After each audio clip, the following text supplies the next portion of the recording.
So yeah, what was that like? I hear you ask. Firstly, if you don't know what ayahuasca is, I don't know if I'm really allowed to be talking about it on here because of TOS, um, because it's not legal in this country. But I'll just talk about it anyway. And if they want to throw me off, they can do, because I'm rock and roll like that. I'm bloody rock and roll through and through. Um, but yeah, ayahuasca is it's like a psychedelic plant medicine. They say, it's been wrapped up in this sort of uh, they don't like to call it a drug. It's not. I suppose it is a drug, but it's uh, more of a medicine in its traditional sense. It was it was used in. It's from the Amazon. It comes from two plants that are basically brewed together, and they make this brew that people drink, and it's supposed to heal trauma, or some people experience an ego death, like the death of the ego, and can be enlightened and come out of it knowing a bit more about themselves, about who they are or who they aren't, I suppose, is nearer to the point. But I decided I wanted to do it. Why did I want to do it? That's the question I've been asking myself. Why did I want to do it? What made me? What possessed me? I've always been interested in hallucinogenics and expanding the mind, sort of expanding awareness, that kind of thing. And so I went into it with that in mind, really. I wanted to get out of my own way. I wanted to maybe address this tendency to think a bit too critically sometimes, either very critical of myself, perfectionistic in a certain respect. It's something that I've noticed about myself, and I wanted to go into this, I suppose, to get outside of myself, connect to a higher power. There's a lot of talk of that in the AA rooms, you know, um, putting the emphasis on a power outside of yourself. Like, you are not the greatest power in the universe. There's something else at work. So I wanted to connect with that. So I did that. Spoke with God. He's all right. Do you know what? He's decent. He's very down to earth. He's got a filthy sense of humor. Oh, absolutely filthy. But no, he's a good guy. He's a good guy. The old God. So I went on a retreat anyway to Spain, and the idea was sorry, excuse me. I do apologize for my hoarseness.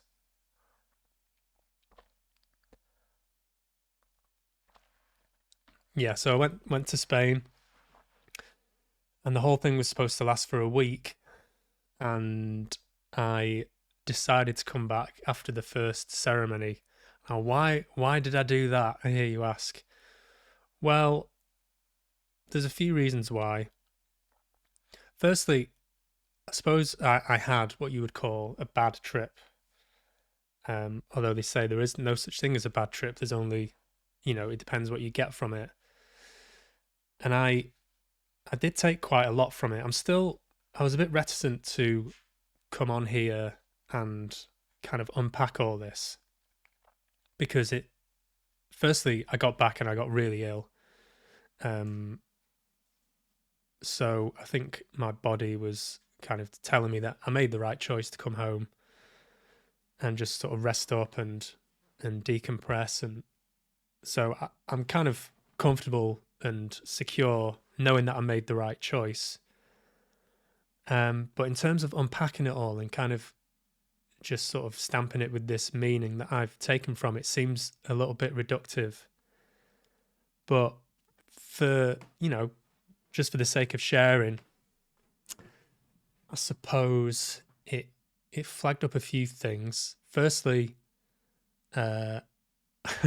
nothing like my career, my relationships. I went in there thinking, I'd like to overcome perfectionistic thinking. I would like to have more clarity on my career moving forward and more clarity on relationships, like romantic ones. And I realized that none of that is important. It's just not important to me. It's not as important as I thought it was, which is about as simple as I can make it. If I can sum it up in one sentence, it's that the things that I thought were important really aren't. And life really is as simple or as complicated as you want to make it. That was another big takeaway. I spend a lot of time sort of trying to fix things or trying to grow, trying to accomplish goals, trying to get somewhere else.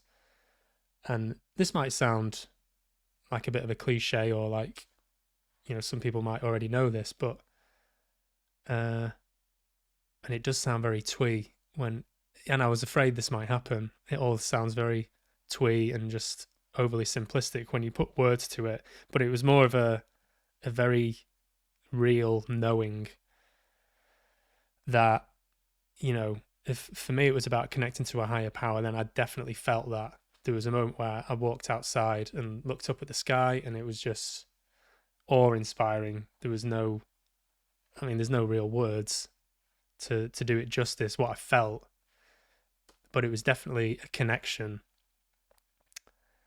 and a centeredness. Yeah, and there was a lot of emotion that came up with ayahuasca. One of the things that comes with the territory is a thing called purging, which is, there was a proper shaman there, and it was very it was a full authentic ayahuasca experience, and all the staff there were great, and it was ran very professionally and very attentively. It was all very supportive. And yeah, purging is something where you basically throw up, or it comes, or you have a bowel movement. And there are stories of people not making it to the bathroom, shall we say. You have a bucket next to you where you can throw up, but getting to the bathroom is another story entirely. And I sat with a very real fear for a long time that I might shit myself because it's pitch black, you can't see anything, and if you need help, you have to say your own name, which is weird as well.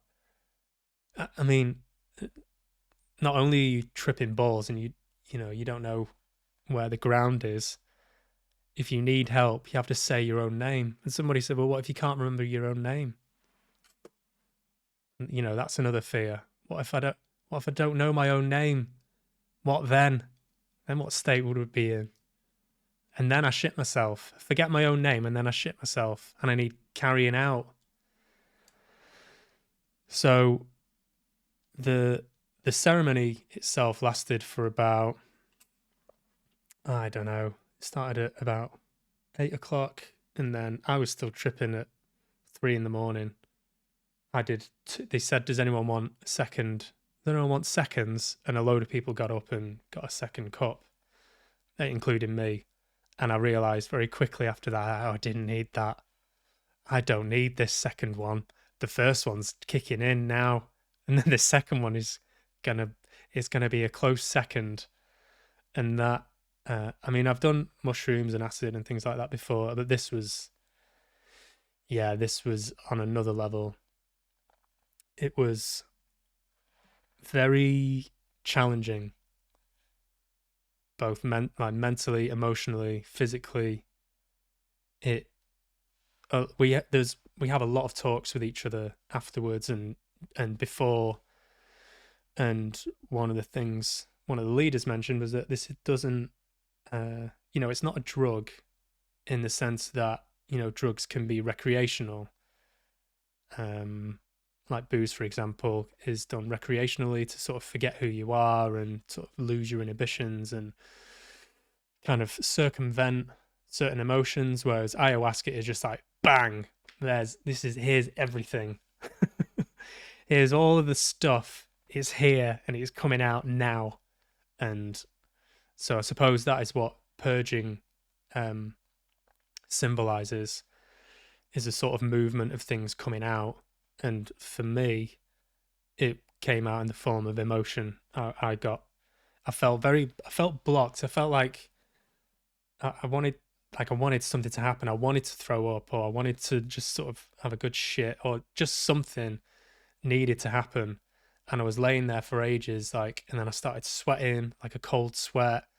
I was really restless and disorientated, and just trying to stay grounded and focused and just surrender and just let the medicine do its thing, let it show you whatever it needs to show you. And yeah, some people were throwing up, and it's just odd. It's odd being in a room full of people and people are either laughing or the guy next to me was sort of sat up. I didn't see this, but someone told me after that he was just sort of sat up on his bed just doing this.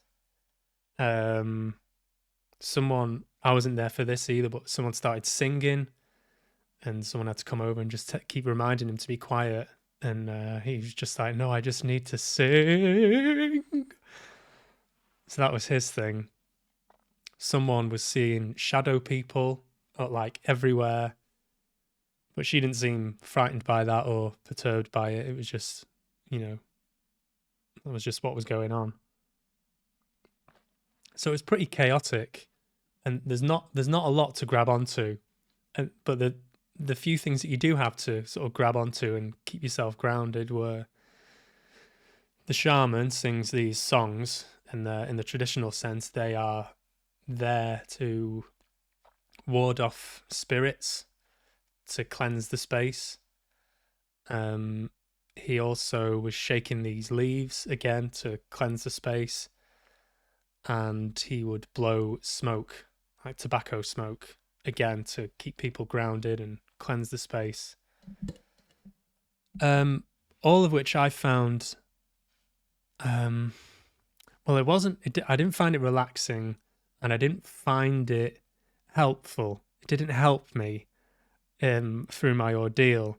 And what was even more disconcerting is when he stopped singing and it was just silent. That's when it became very apparent like how strong this stuff was, and it was intense to put it mildly. And then he would, and then you weren't sure what was real and what wasn't, because at some point I felt like this cold spray on my face, and it was like, he was spraying people with this stuff. He was great, by the way. The shaman was brilliant. We met him the day before, and he was very positive, and they were saying that the only thing you have to fear is fear itself. Just surrender, let go. This is a healing medicine. This is a celebration of life. This is joyful. So I went in there. I didn't go in with any fear at all. There was a lot of exercises to do with, yoga and breathing techniques. And so I was the last person I expected to have a bad trip. There were other people there. I was thinking, the egotistical part of me was like, are you sure you should be doing this? Because we kind of went round in a circle and we were sharing what things we wanted from it. And some people's stories and things were very heavy, and I suppose mine was in a sense, but what I'm saying is that I went into it a bit naively, and maybe, well, I know I was a bit cocky, especially with having that second cup. So for a while, I just lay there. Obviously, that's all you can do, and just listen to the songs and just lie down and just hope for the best and hold on for dear life. And then I tried to be sick a couple of times. Felt a bit of a rumbling in my stomach, and I was like, okay, right, I'm going to need to get up now, because I've never felt like this before. This feels like it could be an emergency. And if I shit I mean, yeah, the very real fear was there that I might shit myself. So I was instructed, I said, Adam. And then someone came over, a girl called Crystal, one of the people who works there. And they were all so good. Did make me think, God, I bet they've seen I bet they've dealt with all kinds of eventualities with this. Because they're essentially just babysitters. They take a bit as well. They don't do a full dose, but you know, they like to be on the same kind of wavelength to an extent, but you know, they're not off the faces or anything. So she came over and I was like, I think I might need help to the bathroom. She was like, okay. And so I got up and I was like, can you just hold my hand? Because I just needed somebody. Like I needed to connect with somebody. Because I was so disorientated. Even when I was trying to get my bucket on the side, I was like, I'm just not sure. I'm not sure of anything. I'm not sure if this is right. Is this the right way up? Where's the floor? Can I get up on my own accord? How am I going to, how? I was inept. So I sort of held on to Crystal and she was guiding me like a little old man to the bathroom. And then I just said, I feel a bit faint. And so I very, very slow and controlled, just sort of made my way down to the floor. And then I think I may have blacked out for just a second because it just all felt a bit overwhelming. And then I came to and I was like, I didn't really know where I was. It wasn't like I didn't pass out, because when you come to after passing out, it's like, you know, you feel very heady, like your head's throbbing. And it wasn't that. I think it was just overwhelm. And then I was like, did I pass out? She's like, no, you just went on the ground for a bit. And I was like, I need to sit down. So we went and sat down and she just kind of held me and I just burst into tears. And that was that. It all just sort of came out. So that was the purging for me. That felt like the release, you know, thank fuck, I suppose. You know, it wasn't coming out the other end and I didn't make it to the bathroom, because that would have been, I mean, I can't imagine not only just tripping absolute balls, but knowing you've shit yourself. Like, I wonder if they've had to clean. I imagine they have. I mean, I'd be surprised if not. I don't know, but that was just, you know, I was very anxious about that happening. And I suppose I was just, I was happy that I was just being held, that was being looked after. And I felt safe enough to just sort of let go. And this is the other thing. There's no story attached to what happened in terms of, you know, what it's a hard thing to explain to people. Like, what did you get out of it, you know, therapeutically? Did you work through any trauma or, and for me, it just felt like a very simple letting go. Just being very present, very vulnerable, very honest. And it just felt like it was in my body and it needed to come out. And so, yeah, I just sort of wept for quite a long time. And then that was the, I suppose that was the overriding thing, was that I just needed to be sort of in contact with people. You know, people sort of came and sat down and people were milling about. Once the ceremony had finished, the shaman, he gets off. He goes, right, I'm done. He says in Spanish, the ceremony's finished now. Someone translates it and that's it. So I was still lying down at this point. That's right. So yeah, that happened at the end of after the ceremony finished. So about 12 o'clock was when that happened, I think. And before everything up to that point, I'd just been lying down. Time and space just sort of leave you, so you're not quite sure. But what I'm saying is the the staff stay for a while, because when he said that, I was just like, no, no, it can't be over yet. I'm not okay. I'm far from okay, guys. Because they come around and say, "Are you okay?" And I'm like, "No, I don't. I don't. I think I'm still. I think I said I'm still tripping quite a lot, and a lot of people were. So, so yeah, that. So like after I got up and I was sort of sat on the sofa towards the front of the building, and some people were sort of milling about, and I was just like, just felt like I needed to be held or just to be in contact with people. There's a guy sat next to me, and I was like, "Can you just put your hand on my back, mate?" And so there was a lot of that, a lot of just needing reassurance and needing to be grounded, um, which was all kind of. I mean, I suppose there's a story. Is there a story there of? Because I spoke about this afterwards. Like, is there a story there of me not asking for help, not finding it easy to ask for help? Is that something? Maybe, I don't know, but yeah. I suppose the takeaway from it is. I mean, is there a takeaway? I don't know. I'm trying to explain it as best I can and sort of not embellish the story too much, because I'm sure it will change. Like my takeaway from it will change, and the things I've learned from it, things I've processed from it. I'm really glad I did it. But yeah, the next day, I mean, I didn't sleep at all that night. Excuse me.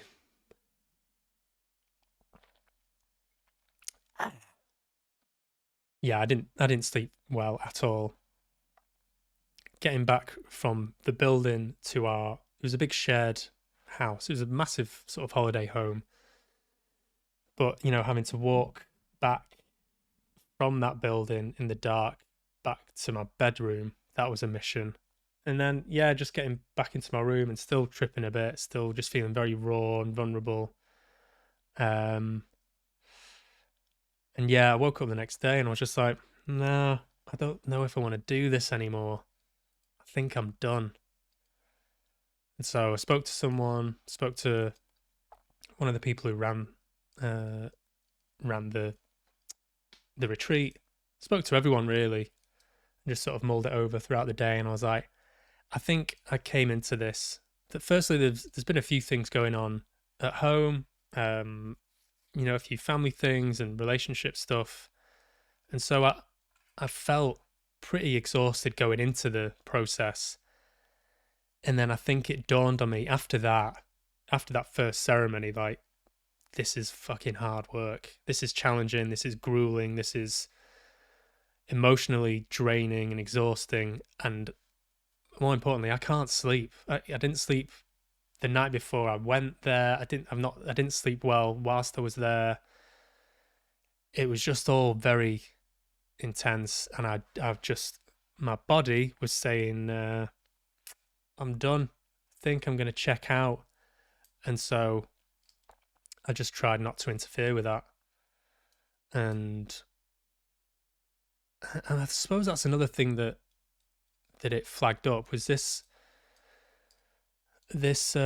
pattern that I've noticed of either being too tired, too exhausted, not in the right frame of mind to do something, and then having a battle with myself about whether I should or shouldn't be in this type of mood, whether I should just battle through and do it anyway, whether I'm harming myself by actually going through it, or whether it's just a comfort thing, seeking comfort and wanting to back away from something.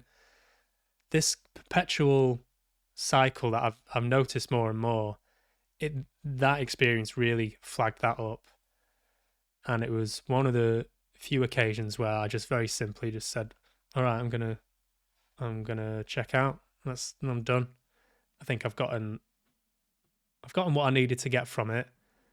Yes, I might look back and go, I wish I'd have stuck with it. And they said you could miss a ceremony if you wanted. There were 4 of the ceremonies that were planned, and they said, you can take a rest day. You don't have to do second ceremony. You can come back on the third one. And I was just, at that point, I was just like, I need to be out of here. I need to be in a comfy hotel, because the room I was in wasn't great. And that's nobody's fault. It was the room I paid for, but I just needed to get rest. I needed to be somewhere with aircon, somewhere with a TV, somewhere with home comforts, somewhere I could have a meal with salt on it, like a hearty meal. Because the food there was great. The chefs were great, but you're on a special diet because of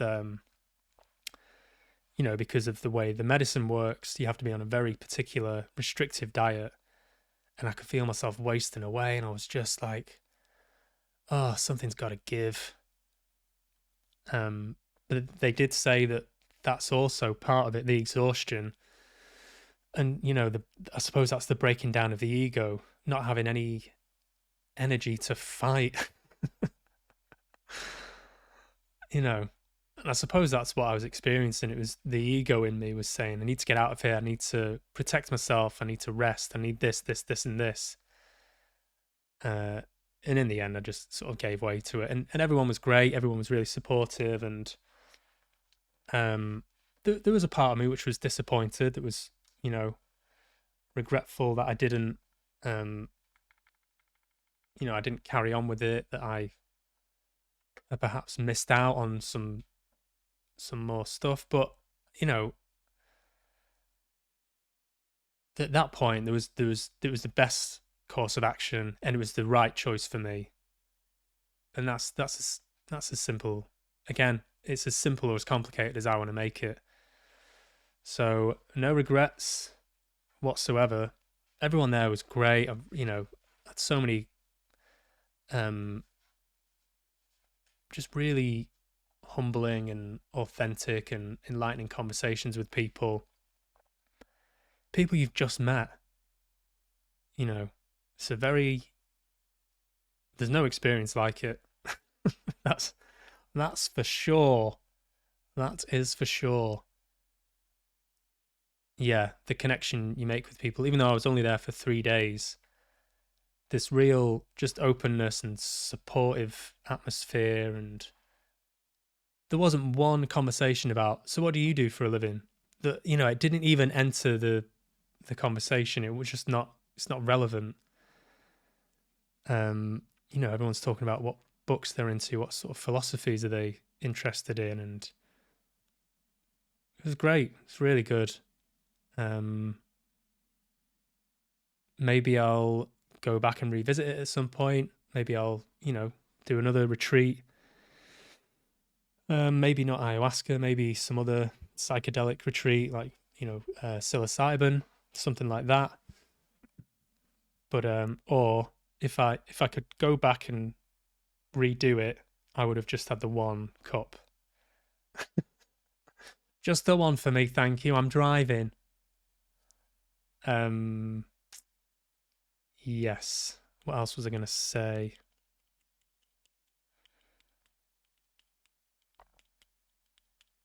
I think that's it. Oh yeah, coming home. Yeah, coming home 2 days later, getting really ill and getting a bug and just being bedridden for a few days. That for me was my body going, yep, you definitely needed to come home. So that's kind of where I've been at the past few days. I've been the past week really, just resting up, reading, getting back into this. I think let's crack on with the game, shall we? So that's the end of that. And I'm sure I'll delve back into this again on stream and sort of refer back to it. But I'm going to take this jumper off, actually, because this jumper was a mistake.